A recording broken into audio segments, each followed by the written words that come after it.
My mom always told me I was precious, while my dad always told me I was worthless. I think that's a good grounding for a balanced life. It's about how you exist as a person in the world, and the idea that your work is more important than you as a person is a horrible, horrible message. I always think about a little gay boy in Wisconsin or a little lesbian in Arkansas seeing someone like me, and if I cannot be open in my life, how on earth can they? Be who you like as long as you mean it. I think people deny themselves by putting themselves into categories. Finally, the scariest thing about abuse of any shape or form is, in my opinion, not the abuse itself, but that if it continues it can begin to feel commonplace and eventually acceptable.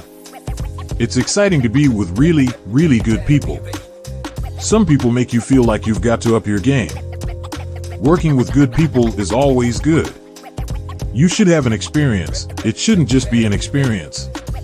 I don't avoid anyone, but I always think some people hate me.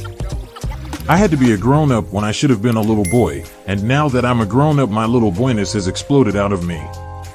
I've lived my life backwards. Once in a while, it's good to challenge yourself in a way that's really daunting. I'm not a fan of Twitter.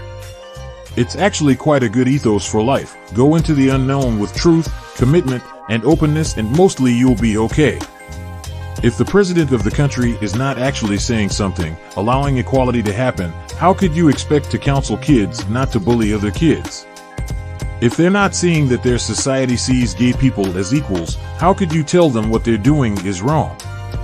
With all this stuff going on, with the don't ask, don't tell and things like that, we are second-class citizens, definitely.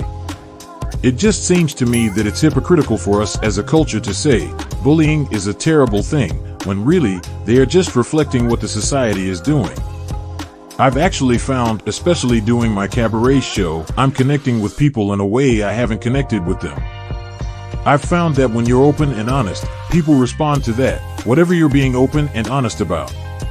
You could then, when you lay that as the groundwork, say, here I am.